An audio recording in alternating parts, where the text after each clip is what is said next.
Hello friends, welcome back to my channel Himanshu classes. दोस्तों, head teacher examination के DElEd syllabus का unit 1 से लेकर के यूनिट 8 तक सारे चैप्टर मैंने अपने चैनल के थ्रू आपको कंप्लीट कर दिया हूँ। दोस्तों, यूनिट 1 से यूनिट 8 तक का सारा एमसीक्यू विद डिटेल्स के साथ सारे वीडियो मैंने आपको प्रोवाइड किए हैं। सारे चैप्टर को कंप्लीट किया है, कोशिश किया है दोस्तों मैंने कि सारे सिलेबस को कवर किया जाए। अगर जीएस सिलेबस की बात करें तो इसमें भी मैंने बहुत से क्लासेस आपके बीच में प्रोवाइड किया है और कोशिश किया हूं कि जो भी क्लासेस आपके बीच में रखूं वो सभी आपके सिलेबस को कवर करे। जो क्वेश्चन एग्जामिनेशन में आते हैं उसी तरह का क्वेश्चन मैं आपके बीच में रखते आ रहा हूं लगातार। दोस्तों, आज इस वीडियो में मैं आपके बीच साइंस का जो सिलेबस है उसमें फिजिक्स, केमिस्ट्री, बायो इन तीनों सब्जेक्ट से आज इस वीडियो के द्वारा मैं 100+ क्वेश्चंस आपके बीच में लेकर के उपस्थित हूं। चलिए एक एक क्वेश्चंस को ध्यान से देखते हैं। आप कॉपी और पेन ले करके बैठे। जो क्वेश्चन आपको लगे कि मुझे नहीं आता, ये मैं भूल सकता हूं, आप उसे नोट भी करते जाएं। दोस्तों, फर्स्ट क्वेश्चन है कि इनमें कौन सी राशि सदिश राशि है। देखिए option A, B, C, D.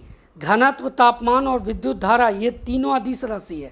सही जवाब ऑप्शन डी होगा। विद्युत तीव्रता ये जो है सदिश राशि है। देखिए सदिश राशि वो होता है जिसमें परिमाण और दिशा दोनों होते हैं और अदिश वो होता है जिसमें सिर्फ परिमाण होता है। आगे अब देखते हैं यहाँ पर दोस्तों कि सदिश राशियों के उदाहरण और अदिश राशियों के उदाहरण, और इससे भी क्वेश्चन आपको आएंगे तो आप अगर आप इसे याद रखेंगे तो दिक्कत नहीं होगा। सदिश राशियों के उदाहरण में वेग, बल, संवेग, विस्थापन, रेखीय संवेग, कोणीय वेग, कोणीय संवेग, चुंबकीय आघूर्ण प्रवणता, ताप प्रवणता, विद्युत द्विध्रुवीय आघूर्ण, विद्युत धारा, घनत्व, ये जो भी हैं ये सभी सदिश राशि हैं। इसमें परिमाण के साथ दिशा भी है और जिसमें से परिमाण होगा वो अदिश राशि होगा। और इसमें चाल है, दूरी है, द्रव्यमान है, आयतन, समय, ताप, कार्य, विद्युत धारा, दाब, ऊर्जा, ये दाब है, ऊर्जा है, ये सभी जो हैं ये अदिश राशि है। क्वेश्चन नंबर 2 है कि चलती बस में एक यात्री को आगे धक्का लगता है जब बस जो है अचानक रुक जाती है। यह किसके द्वारा समझाया गया है। अब देखिए यहाँ पर ऑप्शन है न्यूटन का पहला नियम, दूसरा नियम, तीसरा नियम है संवेग संरक्षण का नियम। सीधे सीधे इसका सही जवाब है न्यूटन के पहले नियम के द्वारा। यहाँ पर हम लोग न्यूटन के तीनों नियम की जानकारी हासिल करते हैं। देखिए यहाँ है क्या कि पहला नियम जो है दोस्तों, यदि एक पिंड विराम अवस्था या सीधी रेखा में एक स्थिर गति से आगे बढ़ रहा है, यह तब तक आगे बढ़ेगा ना जब तक कोई बाह्य बल इस पर काम नहीं करेगा।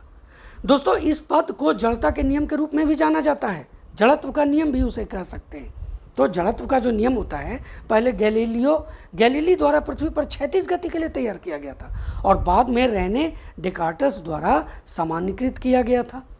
दोस्तों, गैलीलियो से पहले यह सोचा गया था कि सभी क्षैतिज गति को प्रत्यक्ष कारण की आवश्यकता होती है।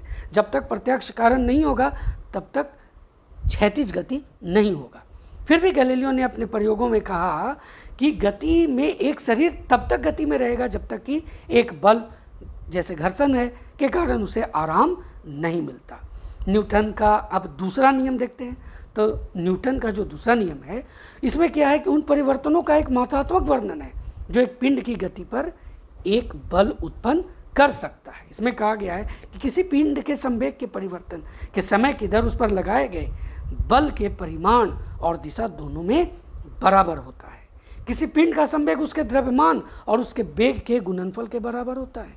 ये भी आप जान लीजिए, द्रव्यमान m और वेग भी। तो दोस्तों गति की तरह ये देखिए यहाँ पर गति नहीं है, यहाँ संवेग आप कर लेंगे। संवेग एक सदिश राशि है जिसमें परिमाण और दिशा दोनों है। देखिए एक पिंड पर लागू जो बल है गति, दिशा या दोनों के परिमाण को बदल सकता है। ऐसे पिंड जिसका द्रव्यमान m स्थिर रहेगा इसे F बराबर ma द्वारा लिखा जाता है, जहाँ F क्या होगा, बल होगा, a एक्सेलरेशन यानी त्वरण होगा, और ये दोनों क्या होगा, सदिश होगा। यदि किसी निकाय का शुद्ध बल उस पर कार्य करता है तो यह समीकरण द्वारा त्वरित होता है। इसके विपरीत यदि किसी निकाय को त्वरित नहीं किया जाता तो उस पर कोई शुद्ध बल कार्य नहीं करता है। इसलिए त्वरित करना जरूरी है शुद्ध बल के लिए। देखिए न्यूटन का तीसरा नियम है, ये कहता है क्रिया के विपरीत प्रतिक्रिया होता है। उस आधार पर देखें तो इसमें क्या है कि जब दो निकाय परस्पर प्रभाव डालते हैं तो एक दूसरे के बराबर परिमाण में और विपरीत दिशा में बलों को लागू करते हैं। तीसरे नियम को क्रिया और प्रतिक्रिया के नियम के भी रूप में भी जाना जाता है। ये चीज़ें आप नोट कर लेंगे। यह नियम स्थिर संतुलन समस्याओं के विश्लेषण में महत्वपूर्ण है, जहाँ सभी बल संतुलित हैं, लेकिन यह समान या त्वरित गति वाले निकायों पर भी लागू होता है।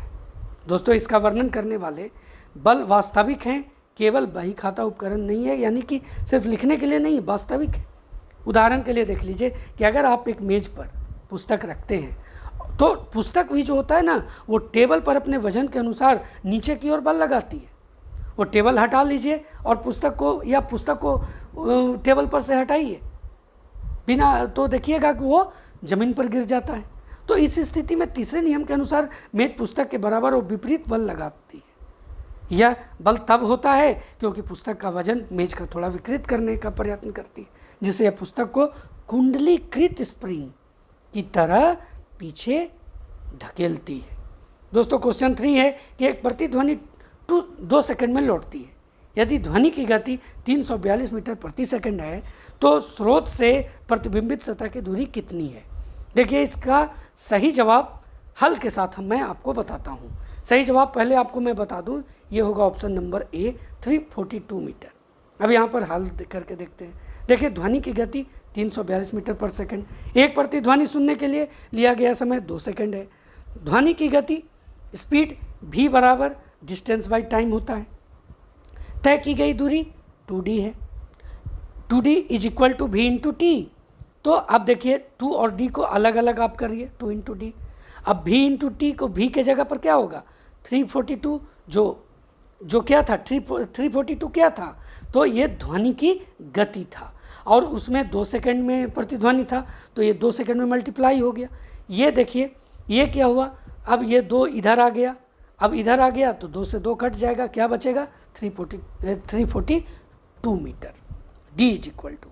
क्वेश्चन नंबर 4 है कि सही अर्थों में मुक्त रूप से किसी वस्तु का गिरना केवल होता है। तो देखिए ये जो है दोस्तों, ये केवल निर्वात में हो सकता है। निर्वात में ही मुक्त रूप से किसी वस्तु का गिरना जो है हो सकता है, बाकी जितने भी मुक्त रूप से नहीं गिर सकते हैं। क्वेश्चन नंबर 5 है कि निम्नलिखित में से किसका जड़त्व अधिकतम होगा? एक परमाणु का, एक अणु का, 1 रुपये का सिक्का का, या एक क्रिकेट की गेंद का? तो 5 का जो सही जवाब है वो ऑप्शन नंबर डी है, क्रिकेट की गेंद का। देखिए क्यों यहाँ पर डी ऑप्शन है, क्योंकि जिसका m ज़्यादा होगा उसका जड़त्व अधिक होगा। नंबर 6 है कि बल की परिभाषा आती है न्यूटन, आइंस्टीन, आर्किमिडीज, गैलीलियो। तो दोस्तों अभी हम लोगों ने बहुत इसके बारे में जानकारी हासिल की। तो यहाँ पर जो सही जवाब है ना वो है option number A, Newton. Question number 7 है कि किसी पिंड उस गुणधर्म को क्या कहते हैं जिसमें वह सीधी रेखा में विराम या एक समान गति की स्थिति में किसी भी परिवर्तन का विरोध करती है? तो दोस्तों यहाँ पर सही जवाब है वो है जड़त्व। वो सही जवाब क्या है? जड़त्व। ना गतिहीनता, ना कुछ भार, ना अक्रियता, सही जवाब जड़त्व होगा, ऑप्शन नंबर बी। क्वेश्चन 8 है कि गाड़ी खींचता हुआ घोड़ा किस बल के कारण आगे बढ़ता है? 8 का यहाँ पर जो ऑप्शन देख रहे हैं उसमें जो सही जवाब है वो है डी। पृथ्वी द्वारा घोड़े के पैरों पर जो आरोपित बल होता है वही गाड़ी खींचता हुआ घोड़ा इस बल के कारण आगे बढ़ता है। क्वेश्चन नंबर 9 है कि रॉकेट की कार्य प्रणाली किस सिद्धांत पर आधारित है? न्यूटन के तृतीय नियम, प्रथम नियम, द्वितीय नियम, आर्किमिडीज का सिद्धांत। तो 9 का जो सही जवाब है ना वो है ऑप्शन नंबर ए, न्यूटन का तृतीय नियम। एक तरफ क्या होता है आप देखते होंगे, पीछे से उसका आप देखते होंगे धुआं निकलता है और वो आगे बढ़ता है, तो क्रिया के विपरीत प्रतिक्रिया होता है यहाँ पर। तो ये ऑप्शन नंबर ए सही जवाब होगा, सीधी भाषा में हम लोग बात करें तो। चलिए क्वेश्चन नंबर 10 है कि रेखीय संवेग संरक्षण बराबर है न्यूटन के प्रथम नियम, न्यूटन के द्वितीय नियम, तृतीय नियम, आर्किमिडीज का सिद्धांत। तो 10 का जो सही जवाब है वो है ऑप्शन नंबर सी, न्यूटन का तृतीय नियम संवेग संरक्षण के बराबर होता है। क्वेश्चन नंबर 11 है कि इलेक्ट्रॉन का नाभिक के चारों ओर घूमना किस बल के कारण होता है? अपकेंद्रीय बल, अभिकेंद्रीय बल, बल आघूर्ण या घर्षण बल? तो 11 का जो सही जवाब है ऑप्शन नंबर बी है दोस्तों, अभिकेंद्रीय बल। यहाँ बी ऑप्शन सही है। देखिए क्वेश्चन नंबर 12 क्या है। क्वेश्चन नंबर 12 है कि चक्रीय झूले में बैठा व्यक्ति का चक्र की त्रिज्या के अनुदिशित बाहर की ओर धक्का महसूस करता है। जब चक्रीय झूला में आप बैठते होंगे, कभी डिज्नीलैंड घूमने गए होंगे, तो इस स्थिति में आपने देखा होगा कि बाहर की ओर धक्का महसूस करता है। यह किस बल के कारण होता है? तो 12 का सही जवाब है ऑप्शन नंबर बी, अपकेंद्री बल। तो यहाँ पर बी सही जवाब होगा। इस तरह के क्वेश्चन एग्जामिनेशन में बहुत बार पूछे गए हैं और इसीलिए इस तरह के क्वेश्चंस को मैंने इस सेट में जगह भी दिया है। क्वेश्चन नंबर 13 है कि इनमें कौन प्रथम श्रेणी का उत्तोलक है। आप देख रहे हैं ऑप्शन सरौता, चिमटा, कैंची, साइकिल का ब्रेक। तो 13 का जो सही जवाब है वो ऑप्शन नंबर सी है, कैंची। कैंची जो है वो प्रथम श्रेणी का उत्तोलक है। मैं पूरा बताऊंगा, पूरा डिटेल में भी बताऊंगा। पहले क्वेश्चंस देख लेते हैं। 14 है कि निम्न में कौन सा एक उत्तोलक नहीं है। चाकू, कैंची, सीसॉ, ब्रेल, क्रैक। तो 14 का जो सही जवाब है ऑप्शन नंबर ए है, चाकू जो है दोस्तों ये उत्तोलक नहीं है, बाकी सभी उत्तोलक हैं। तो क्वेश्चन नंबर 15 है कि एक प्रथम श्रेणी के लीवर के मध्य में क्या होता है। तो इसका सही जवाब है आलंब, भार, आयास, बल। तो सही जवाब है ऑप्शन नंबर ए, आलंब। देखिए अगर कैंची को ले तो ये जो बीच वाला भाग आप देख रहे हैं ये आलंब हो गया। तो 15 का सही जवाब क्या हो गया? Option number A. चलिए आगे बढ़ते हैं। क्वेश्चन नंबर 16 है, तीनों प्रकार के उत्तोलक पाए जाते हैं। चिमटा, सरौता, कैंची, मनुष्य, किसमें तीनों प्रकार के उत्तोलक है? तो दोस्तों इसका सही जवाब आप जान लीजिए, मनुष्य। मनुष्य में तीनों प्रकार के उत्तोलक पाए जाते हैं।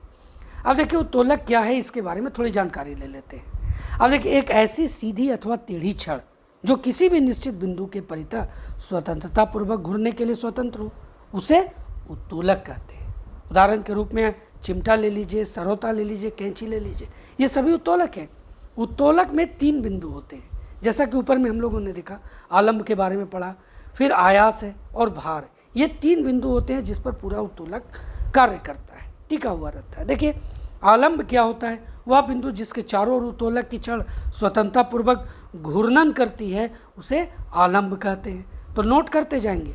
आयास क्या है? उत्तोलक का उपयोग करने के लिए जो बल लगाया जाता है उसे आयास कहते हैं। अब है भार। भार उत्तोलक द्वारा जिस वस्तु को उठाया या हटाया जाता है, अर्थात जिस पर कार्य किया जाता है उसे भार कहते हैं। अगर आप चिमटा से कोई चीज़ को पकड़ रहे हैं तो जहाँ वो वस्तु को आप पकड़ रहे हैं, तो जहाँ वो वस्तु टिका हुआ है वो भार हो गया। अब उत्तोलक 3 प्रकार के कौन कौन होते हैं? प्रथम श्रेणी के उत्तोलक, द्वितीय श्रेणी के उत्तोलक और तृतीय श्रेणी के उत्तोलक। तो प्रथम श्रेणी के उत्तोलक कौन हो गया? देखिए आलंब, भार और शक्ति के बीच में होता है। आलंब जो है भार और शक्ति के बीच में जब होता है वो प्रथम श्रेणी का उत्तोलक होता है। जैसा कि कैंची के बारे में मैंने आपको बताया, ये आलंब हो गया।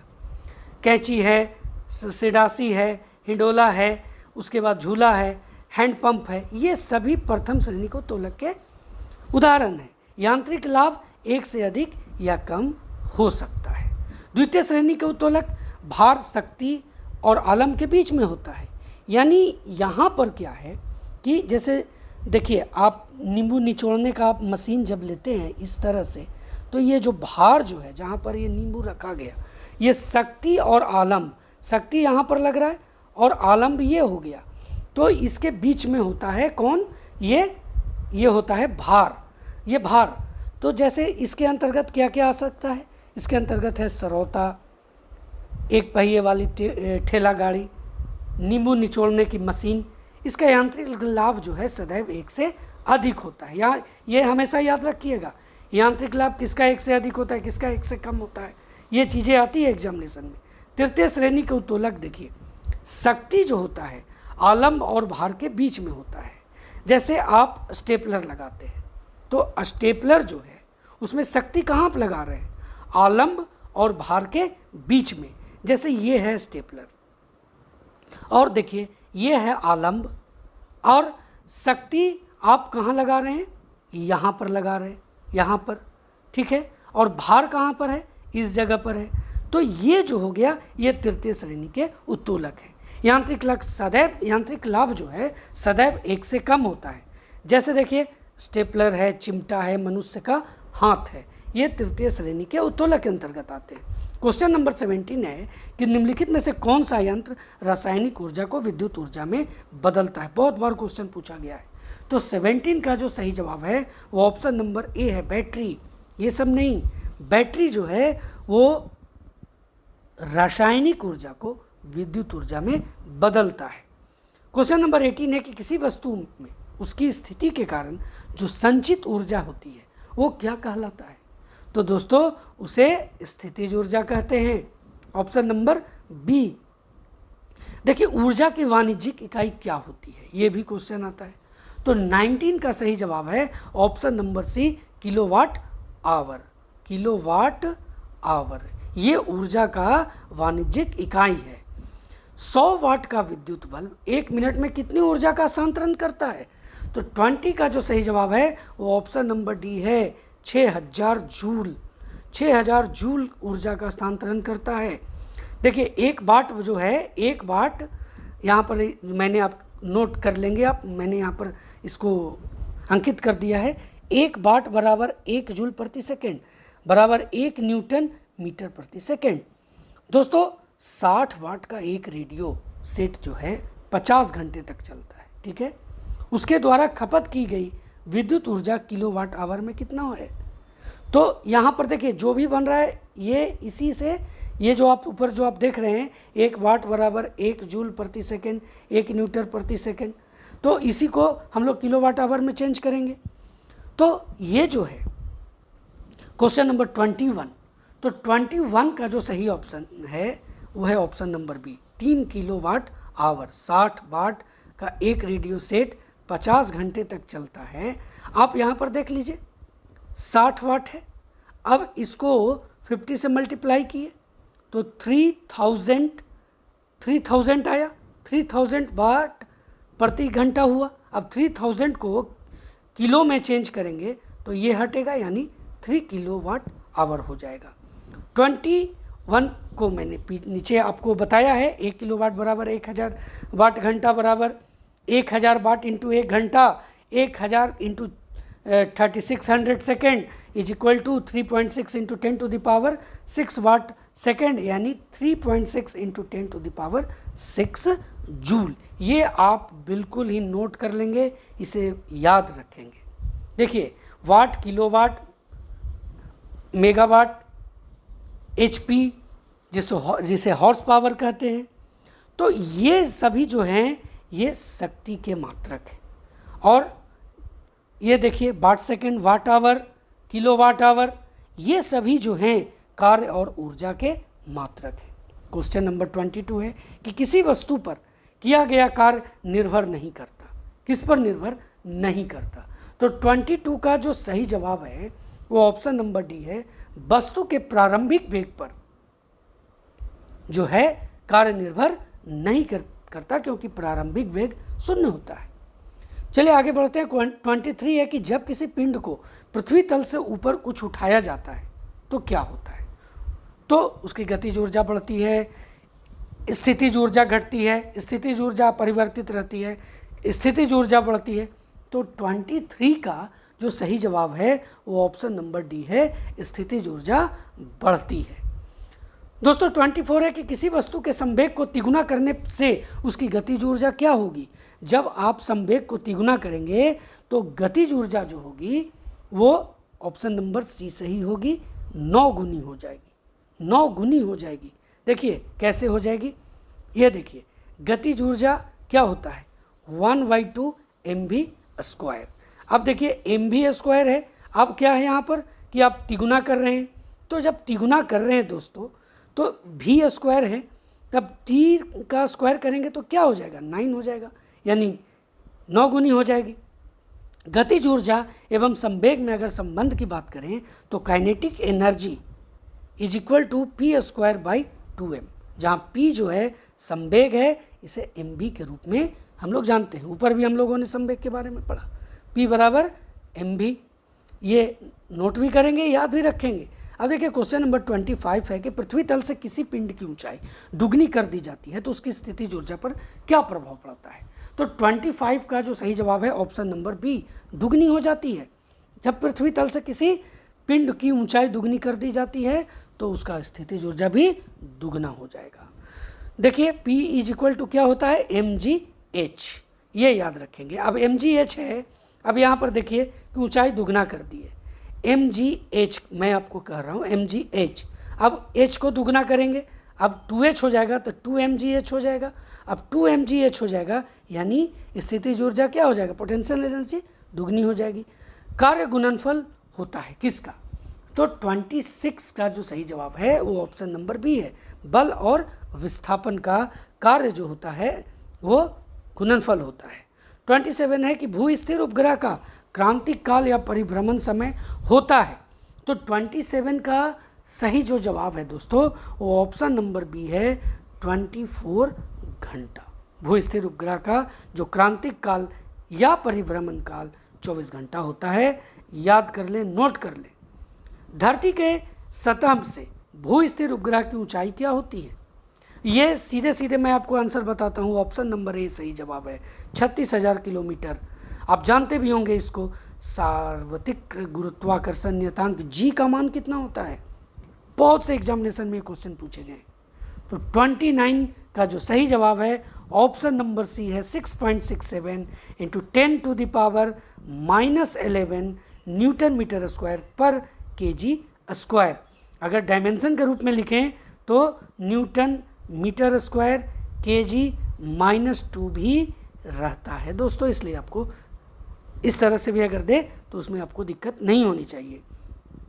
30 नंबर है कि कैपिटल जी और स्मॉल जी में क्या संबंध है, तो 30 का जो सही जवाब है वो ऑप्शन नंबर डी है, यानी स्मॉल जी बराबर gm/r²।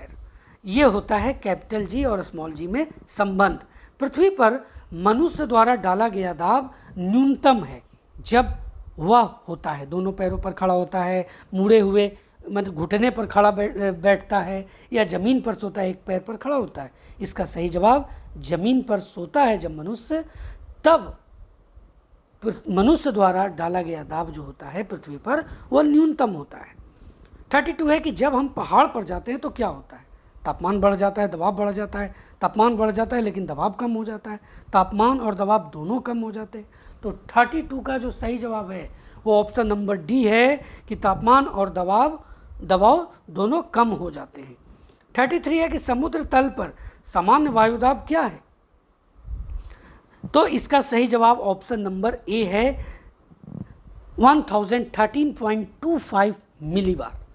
दोस्तों 34 है कि पादप कोशिका के सबसे बाहरी आवरण का गठन किसके द्वारा किया जाता है, सेलुलोज, लिग्निन, काइटिन, ग्लाइकोकेलिक्स। देखिए अभी तक फिजिक्स चल रहा था, अब यहाँ से बायोलॉजी शुरू हुआ है, आगे केमिस्ट्री के भी सवाल आएंगे। 34 का जो सही जवाब है वो ऑप्शन नंबर ए है, सेलुलोज। ए सही जवाब होगा। क्वेश्चन नंबर 35 है कि राइबोसोम किससे बनता है। इसका जो ऑप्शन आप देख रहे हैं उसमें जो सही जवाब है वो ऑप्शन नंबर बी है, आरएनए तथा प्रोटीन, इन दोनों से राइबोसोम का निर्माण होता है। क्वेश्चन नंबर 36 है कि जीवाश्म के अध्ययन को किस रूप में जाना जाता है। 36 का यहाँ पर आप ऑप्शन देख रहे हैं, ऑस्टियोलॉजी, प्रोटोकॉल, माइकोलॉजी या पेलियंटोलॉजी। तो इसका सही जवाब ऑप्शन नंबर डी होगा, पेलियंटोलॉजी। दोस्तों ऑस्टियोलॉजी वह विज्ञान होता है, यहाँ पर अब एक एक करके देख लेते हैं। ऑस्टियोलॉजी वह विज्ञान है जो मानव कंकाल की वसूली और व्याख्या से संबंधित है। वहीं हिस्टोलॉजी की बात करें तो हिस्टोलॉजी कोशिकाओं, ऊतकों और अंगों की सूक्ष्म संरचना का विज्ञान है। माइकोलॉजी कवक का अध्ययन करता है, एक दूसरे और अन्य जीवों के साथ उनके रिश्ते होते हैं। चलिए आगे बढ़ते हैं। 37 है कि शरीर की सबसे बड़ी कोशिका कौन सी है। लाल रक्त कोशिकाएं, न्यूरॉन, ऑस्टियोसाइट्स या शुक्राणु, या इनमें से कोई नहीं। 37 का सही जो जवाब है वो ऑप्शन नंबर बी है, न्यूरॉन। शरीर की सबसे बड़ी कोशिका न्यूरॉन होती है। अब 38 है कि निम्नलिखित में से कौन सा कोशिका अंगक एटीपी अणुओं के रूप में ऊर्जा भंडारण करता है और कोशिकीय श्वसन के लिए भी जिम्मेदार है। अब आप ऑप्शन देख रहे हैं, ऑप्शन के अनुसार जो सही जवाब है वो है ऑप्शन नंबर सी, माइटोकॉन्ड्रिया। अब देखिए 39 है कि जीवाणुओं के आनुवांशिक पदार्थ किस रूप में पाए जाते हैं। नाभिक, कोशिका द्रव, कोशिका झिल्ली, राइबोसोम। 39 का जो सही जवाब है वो ऑप्शन नंबर बी है, कोशिका द्रव। ये अनुवांशिक पदार्थ किस रूप में जीवाणुओं के पाए जाते हैं, तो वो है ऑप्शन नंबर बी, कोशिका द्रव। 40 है कि निम्नलिखित में से सबसे छोटी कोशिका है, माइकोप्लाज्मा, अमीबा, श्वेत रक्त कणिका, लाल रक्त कणिका। तो 40 का जो सही जवाब है वो ऑप्शन नंबर ए है, माइकोप्लाज्म। ऐसे अमीबा भी बहुत छोटे होते हैं, बहुत ही सूक्ष्म कंपाउंड माइक्रोस्कोप से इसको देखा जाता है, लेकिन यहाँ पर जो सही जवाब है वो ऑप्शन नंबर ए है, माइकोप्लाज्म। दोस्तों आगे बढ़ते हैं। क्वेश्चन नंबर 41 है कि कौन सी रचना जंतु कोशिका को वनस्पति कोशिका से विभेदित करती है। अब इसमें आप ऑप्शन देख रहे हैं, राइबोसोम, माइटोकॉन्ड्रिया, सेंट्रोमियर, सेंट्रियोल। 41 का जो सही यहाँ पर जवाब है वो है ऑप्शन नंबर डी, सेंट्रियोल जो है वो जंतु कोशिका को वनस्पति कोशिका से अलग करती है, विभेदित करती है। क्वेश्चन नंबर 42 है कि आधुनिक अनुवांशिकी का जनक माना जाता है ग्रीगर Mendel, Watson Crick's, William Bateson या कॉनवर्ग। तो 42 का जो सही जवाब है वो है ऑप्शन नंबर ए, ग्रीगर मेंडल। इन्हें अनुवांशिकी का जनक माना गया है। अब देखिए आगे बढ़ते हैं। क्वेश्चन नंबर 43 क्या है ये बात करते हैं। देखिए 43 जो है वो मनुष्य में ऐच्छिक गतियों का नियंत्रण किसके द्वारा होता है, cerebrum, thyroid, cerebellum, spinal cord. तो 43 में जो आपको टिक आउट करना है वो है सेरिब्रम। सेरिब्रम वो ऐच्छिक गतियों का नियंत्रण करता है। 44 है कि शरीर का तापक्रम कहाँ नियंत्रित होता है, hypothalamus, cerebrum, spinal cord, cerebellum. दोस्तों इसका सही जवाब ऑप्शन नंबर ए है, हाइपोथैलेमस में शरीर का तापक्रम जो है वो नियंत्रित होता है। अब 45 है कि किस अभिक्रिया द्वारा पौधे में ऑक्सीजन बाहरी वातावरण से कोशिकाओं में पहुंचता है, किण्वन, विसरण, दहन, प्रकाश संश्लेषण। सही जवाब ऑप्शन नंबर बी है, विसरण। क्वेश्चन नंबर 46 है कि खाद्य पदार्थों का पौधे में स्थानांतरण का मुख्य रूप कौन सा है, ग्लूकोज, स्टार्च, सुक्रोज, प्रोटीन। इसका सही जवाब है ऑप्शन नंबर सी, सुक्रोज। दोस्तों 47 नंबर कहता है कि मनुष्य में बुद्धि एवं चतुराई का केंद्र कौन सा है, सेरिबेलम, हाइपोथैलेमस, सेरिब्रम या स्पाइनल कॉर्ड। 47 का सही जवाब है ऑप्शन नंबर सी, सेरिब्रम। 48 है कि ऑक्सीजन क्या है, बहुत ही इंपॉर्टेंट है ये, फैट है, कार्बोहाइड्रेट है, एंजाइम है या हार्मोन है। तो दोस्तों आपको जान लेना चाहिए ऑक्सीजन एक एंजाइम है। नंबर 49 है कि छाया में पनपने वाले पौधे को क्या कहते हैं, हेलियोफाइट्स, सियोफाइट्स, सियोकाइट्स या न्यूरोकाइट्स। तो दोस्तों इसका सही जवाब जो है वो ऑप्शन नंबर सी है, सियोकाइट्स। सियोकाइट्स जो है वो छाया में पनपने वाले पौधे को कहा जाता है। 50 नंबर क्वेश्चन है कि मछलियों में उत्सर्जित पदार्थ क्या है, एमिनो अम्ल, यूरिक अम्ल, यूरिया या अमोनिया। बहुत ही महत्वपूर्ण सवाल है ये और इसका सही जवाब है ऑप्शन नंबर डी, अमोनिया। जो उत्सर्जित पदार्थ होते हैं उसे अमोनिया के रूप में जाना जाता है। 51 है कि हार्मोन शब्द का नामकरण किसने किया था, हार्मोन शब्द का नामकरण बेलिस एवं स्टार्लिंग ने किया था। ऑप्शन नंबर सी सही जवाब होगा।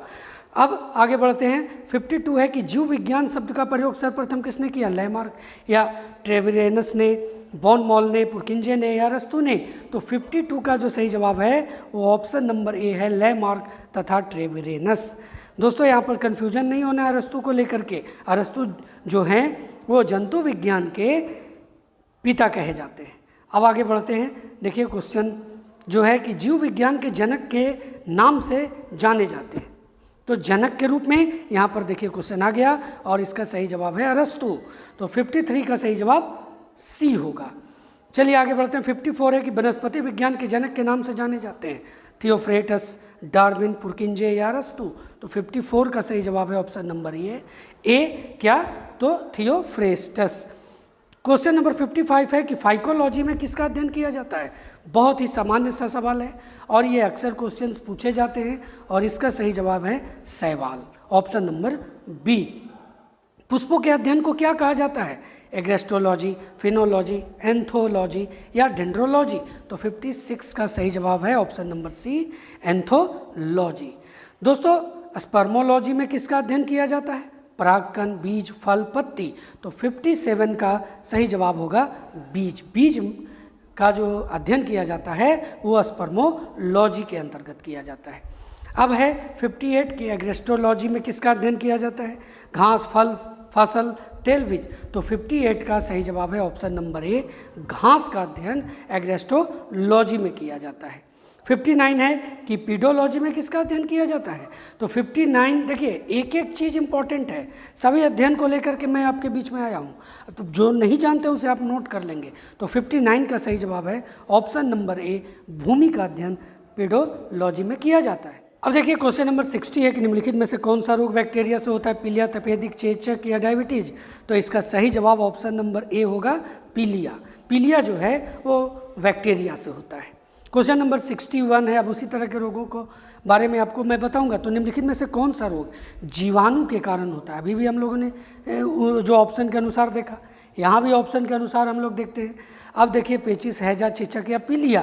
तो इसका सही जवाब है ऑप्शन नंबर बी, हैजा जो है वो जीवाणु के कारण होता है। तो ये आप नोट करते हुए चले जाएंगे। 62 है कि टिक्का रोग किस में होता है? ज्वार, गन्ना, चावल या मूंगफली? तो 62 का जो सही ऑप्शन है ऑप्शन नंबर डी है, मूंगफली में ये टिक्का रोग होता है। किसमें? मूंगफली में। अब क्वेश्चन नंबर 63 है कि निम्नलिखित में से कौन सा रोग विषाणु के कारण होता है? मलेरिया, एक्स्मा, चेचक या पीलिया? अभी हम लोग जीवाणु पढ़ रहे थे, अब वायरस यानी विषाणु के बारे में पढ़ रहे हैं। तो 63 का सही जवाब है ऑप्शन नंबर सी, चेचक जो है वो विषाणु के जनित रोग है, यानी वायरस से होते हैं। हाइड्रोफोबिया रोग उत्पन्न होता है विषाणु, जीवाणु, ईस्ट या प्रोटोजोआ? तो 64 का सही जवाब है ऑप्शन नंबर ए, विषाणु। आगे पढ़ते हैं। देखिए निम्नलिखित में से किसमें एंजाइम्स नहीं होते? विषाणु, जीवाणु, शैवाल या लाइकेन? तो 65 का जो सही जवाब है वो ऑप्शन नंबर ए है, विषाणु। विषाणु में एंजाइम्स नहीं होते हैं। 66 है कि सार्स क्या है? संचार प्रणाली है, विषाणु जनित रोग है, कवक जनित रोग है या जीवाणु जनित रोग है? तो इसका सही जवाब है दोस्तों 66 का ऑप्शन नंबर बी, ये विषाणु जनित रोग है। देखिए खसरा निम्नलिखित संक्रमण के कारण होता है? जीवाणु, माइकोप्लाज्म, विषाणु या शैवाल? तो खसरा जहाँ भी आपको आए तो इसका सही जवाब आप लगाएंगे ऑप्शन नंबर सी, ये विषाणु जनित रोग है, विषाणु के संक्रमण के कारण होता है खसरा। 68 है कि आलू में मोजेक रोग का कारण क्या है? फफूंदी, लाइकेन, जीवाणु या विषाणु? तो 68 का जो सही जवाब है ऑप्शन नंबर डी, विषाणु। आलू में जो मोजेक रोग है वो विषाणु के कारण होता है, ऑप्शन नंबर डी जो है वो सही जवाब है। 69 है कि जंतुओं में होने वाली फूट एंड माउथ रोग किसके कारण उत्पन्न होता है? तो 69 का ऑप्शन नंबर ए होगा, विषाणु। विषाणु के कारण जंतुओं में फूट एंड माउथ रोग उत्पन्न होता है। दोस्तों क्वेश्चन नंबर 70 है कि जैव उर्वरक के रूप में इनमें से कौन प्रयोग होता है? तो इसका सही जवाब ऑप्शन नंबर बी है, एजोला। क्यों होता है? न यूरिया, न खोई, न क्लास्ट्रेडियम ये जैव उर्वरक के रूप में नहीं होते हैं। एजोला जो है वो जैव उर्वरक के रूप में प्रयोग किया जाता है। क्या एजोला एक जलीय फर्न है? समझ गए, जलीय फर्न इसलिए इसे जैव उर्वरक कहा गया। 71 है कि पृथ्वी पर पाए जाने वाले प्रमुख तत्वों में सबसे अधिक प्रतिशत किसका है? ऑक्सीजन, सिलिकॉन, एल्युमिनियम या लोहा? तो 71 का जो सही ऑप्शन है वो ऑप्शन नंबर ए है, ऑक्सीजन। दोस्तों आगे बढ़ते हैं। परमाणु सिद्धांत का प्रतिपादन किसने किया? अब हम लोग केमिस्ट्री में आ गए हैं। तो 72 का जो सही जवाब है वो ऑप्शन नंबर डी है, जॉन डाल्टन। देखिए मैंने एक पार्ट लेकर के आपके बीच में यहाँ पर 100 क्वेश्चंस का जो ये MCQ मैं आपके बीच में लेकर के आया हूँ, इसमें तीनों को मैंने जगह दिया, फिजिक्स, केमिस्ट्री और बायो। ऐसे 2 से 3 क्लासेस में मैं आपको लगभग इतने क्वेश्चंस बता दूंगा, इतने इंपॉर्टेंट क्वेश्चन आपके बीच में रख दूंगा कि जो आपके एग्जामिनेशन के लिए बहुत ही फायदेमंद होंगे। चलिए आगे बढ़ते हैं। 73 है कि परमाणु की संरचना की वर्तमान अवधारणा किस वैज्ञानिक द्वारा की गई? तो 73 का जो यहाँ पर आप ऑप्शन देख रहे हैं, रदरफोर्ड, गोल्डस्टीन, नील बोर या जे थॉमसन, तो 73 का जो सही जवाब है ऑप्शन नंबर सी है, नील्स बोर। इन्होंने परमाणु की संरचना की जो वर्तमान अवधारणा है उसको इन्होंने ही दिया, नील्स बोर ने। आगे बढ़ते हैं। देखिए J Thomson, sir Joseph John Thomson इनका पूरा नाम है, ने सर्वप्रथम इलेक्ट्रॉन की खोज सन 1897 में किया था। तो ये भी आप जान लेंगे कि इलेक्ट्रॉन की खोज 1897 में किया गया था। 100+ जो मैंने आपको नाम दिया है इस MCQ को इसलिए दिया है क्योंकि बहुत से ऐसे चीज़ों को मैं आपके बीच में रख रहा हूँ जो बहुत ही महत्वपूर्ण है। प्रोटॉन की खोज गोल्डस्टीन ने की है, जहाँ इलेक्ट्रॉन जे थॉम्सन, तो प्रोटॉन गोल्डस्टीन। अब न्यूट्रॉन की बात करें तो 1932 में चैडविक ने बेरियम धातु पर अल्फा कणों से आघात करा करके किया। 74 क्वेश्चन है कि किसी परमाणु का रासायनिक व्यवहार निर्भर करता है उसके न्यूक्लियस में प्रोटॉनों की संख्या पर, न्यूक्लियस में न्यूट्रॉनों की संख्या पर, न्यूक्लियस के इर्द गिर्द घूम रहे इलेक्ट्रॉनों की संख्या पर, या न्यूक्लियस में न्यूक्लियनों की संख्या पर। तो 74 का सही जवाब है ऑप्शन नंबर सी, न्यूक्लियस के इर्द गिर्द घूम रहे इलेक्ट्रॉनों की संख्या पर परमाणु का रासायनिक व्यवहार निर्भर करता है। बहुत ही महत्वपूर्ण क्वेश्चन है। क्वेश्चन नंबर 75 है कि किसी परमाणु में परिक्रमण कर रहे इलेक्ट्रॉन की कुल ऊर्जा कैसी होती है? ऋणात्मक नहीं हो सकती, ऊर्जा का शून्य से अधिक कोई भी मूल्य हो सकता है, कभी भी धनात्मक नहीं हो सकती, सदा धनात्मक हो सकती है। तो 75 का जो सही जवाब है ऑप्शन नंबर दोस्तों 75 का वो है डी, यानी सदा धनात्मक होती है। क्वेश्चन नंबर 76 है कि किन किरणों के प्रकीर्णन से नाभिक के आकार का आकलन किया जा सकता है? अल्फा, बीटा, गामा या एक्स किरण? तो 76 का सही जवाब है अल्फा किरण, अल्फा कण। अल्फा कण जो है, अल्फा पार्टिकल्स जो है वो ऐसा है जो नाभिक के आकार का आकलन करती है। अब देखिए क्वेश्चन नंबर 77 है कि नाभिक के धनावेशित होने की खोज की थी Thomson, Rutherford, James Chadwick, Bohr. आप में से बहुत से इसका सही जवाब जानते होंगे, पर मैं एक बार फिर आपको रिपीट कर दूं, इसका सही जवाब है ऑप्शन नंबर बी, रदरफोर्ड। 78 है कि रेडियो धर्मिता की खोज किसने की? रेडियो धर्मिता की खोज के बारे में अगर बात करें, ऑप्शन जो दिया हुआ है रदरफोर्ड, हेनरी बैक्वेरेल, रोएंटगेन या आइंस्टाइन। तो इसका सही जवाब है option number B, Henri Becquerel ने रेडियो धर्मिता की खोज की। देखिए रेडियो धर्मिता की यूनिट क्यूरी होती है, ये आपको याद रखना है। मैडम क्यूरी को इसके लिए नोबेल पुरस्कार मिल चुका है। रेडियो सक्रियता किसका गुण है? इलेक्ट्रॉन, प्रोटॉन, न्यूट्रॉन या नाभिक का? तो 79 का जो सही जवाब है वो ऑप्शन नंबर डी है, नाभिक का रेडियो सक्रियता गुण है। देखिए इलेक्ट्रॉन का समरूप है अल्फा, बीटा, गामा कण या एच परमाणु। तो 80 का कंफ्यूज नहीं होना है, सही जवाब है ऑप्शन नंबर बी, बीटा कण जो है वो इलेक्ट्रॉन का समरूप है। देखिए ब्रीडर रिएक्टर में शीतलक के रूप में किसका उपयोग होता है? यहाँ पर देखिए ये भी मैं आपके बीच में ऑप्शन के साथ लेकर के आ सकता था, लेकिन मैं यहाँ वन लाइनर के रूप में इसे अब बता रहा हूँ। ब्रीडर रिएक्टर में शीतलक के रूप में उपयोग होता है सोडियम का। तो नोट करेंगे, न्यूक्लियर पावर स्टेशन में ऊष्मा उत्पन्न करने हेतु साधारणतः किस ईंधन का प्रयोग होता है? तो ये बहुत महत्वपूर्ण है, वो है यूरेनियम 235, न्यूक्लियर पावर स्टेशन में ऊष्मा उत्पन्न करने हेतु। दोस्तों मौसम विज्ञान में किसका प्रयोग होता है? तो ये है रेडियो सक्रिय गैस। जितने भी हैं उसका मौसम विज्ञान में प्रयोग होता है। देखिए 81 है कि अम्ल वह पदार्थ है जो इलेक्ट्रॉन को ग्रहण करता है, इलेक्ट्रॉन प्रदान करता है, OH आयन देता है, प्रोटॉन देता है। तो इसका सही जवाब है 81 का ऑप्शन नंबर डी, प्रोटॉन देता है। अम्ल वह पदार्थ है जो प्रोटॉन देता है, ये नोट कर लें, याद रख लें। भस्म वह पदार्थ है, ये क्या करता है? तो 82 का जो सही जवाब है ऑप्शन नंबर बी, ये प्रोटॉन ग्रहण करता है। भस्म प्रोटॉन ग्रहण करता है। अम्ल और भस्म अभिक्रिया करके क्या बनाते हैं? देखिए एक एक क्वेश्चन इंपॉर्टेंट है और ये एग्जामिनेशन में पूछे गए उसी क्वेश्चन को मैं रखा हूँ। अम्ल और भस्म अभिक्रिया करके क्या बनाते हैं? तो इसका सही जवाब है ऑप्शन नंबर बी, लवण। लवण बनाते हैं अम्ल और भस्म का रिएक्शन जब होता है तो। उदासीन क्रिया में बनता है क्या? अम्ल, भस्म, लवण, लवण तथा जल। तो 84 का ऑप्शन नंबर डी है, अम्ल तथा जल उदासीन क्रिया में बनता है। 5 है कि नीले पत्र को लाल कर देता है क्या? अम्ल, भस्म, क्षार या लवण? तो 85 का सही जवाब है ऑप्शन नंबर ए, नीला पत्र को लाल करेगा अम्ल।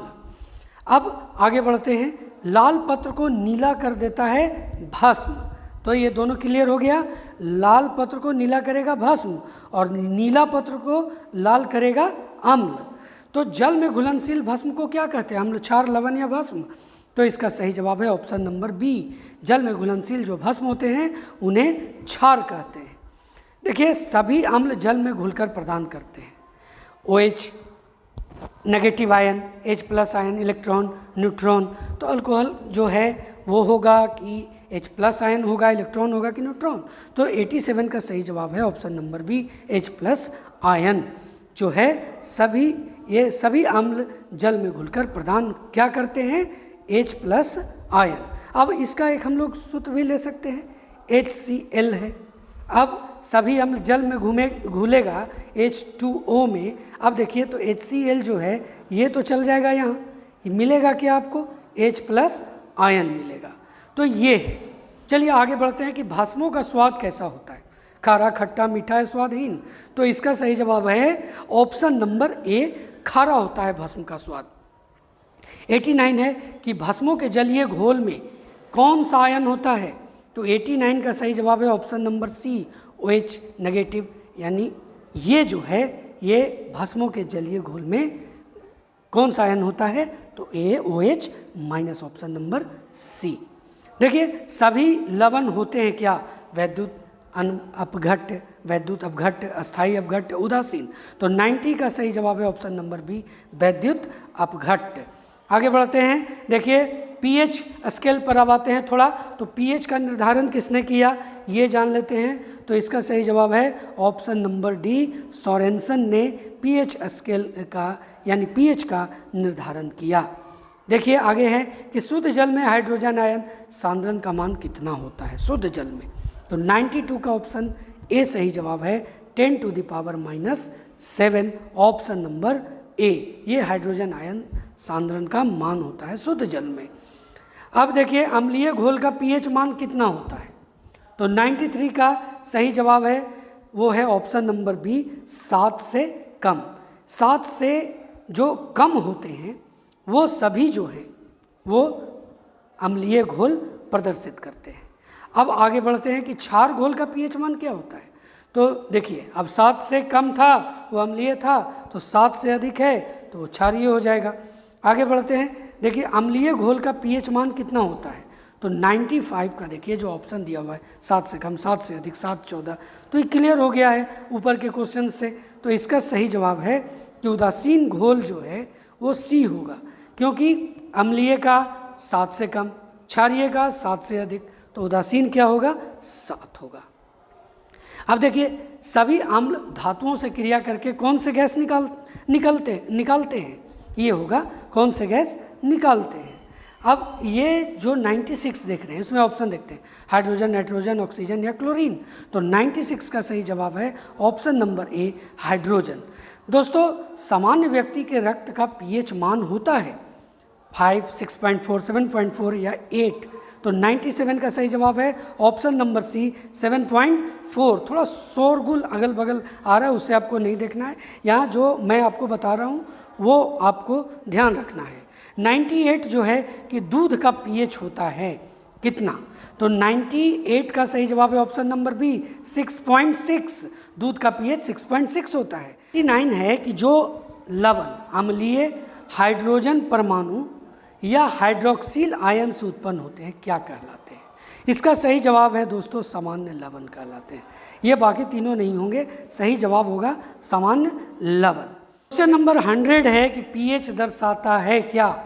नेगेटिव से फोटो बनाने में काम में लाए जाने वाले रसायन में किसी घोल के अम्लीय क्षारीय होने का मूल्यांक, भूकंप की तीव्रता का मूल्यांक या दूध की शुद्धता का मूल्यांक। तो 100 का सही जवाब जो है वो ऑप्शन नंबर बी है, किसी घोल के अम्लीय या क्षारीय होने का मूल्यांक। इसका सही जवाब ऑप्शन नंबर बी होगा। तो यह था साइंस का 100+ MCQ। दोस्तों अगर आपने एक एक क्वेश्चंस को ध्यान से देखा होगा तो आपको जरूर यह एहसास हुआ होगा कि ये जो जितने भी क्वेश्चंस मैं आपके बीच में रख रहा हूँ ये सभी क्वेश्चंस एग्जामिनेशन में, बहुत सारे एग्जामिनेशन में, मैं एक एग्जामिनेशन की बात नहीं कर रहा हूँ, बहुत सारे एग्जामिनेशंस में ये पूछे गए हैं और उसी को ध्यान में रख करके मैं आपके बीच में इसे लेकर के उपस्थित हुआ। वीडियो कैसा लगा लाइक ज़रूर करेंगे, चैनल पर नए हैं तो चैनल को सब्सक्राइब जरूर करेंगे नोटिफिकेशन बेल को ज़रूर प्रेस करेंगे ताकि आने वाला अनेक वीडियो का नोटिफिकेशन सबसे पहले आपको मिल सके।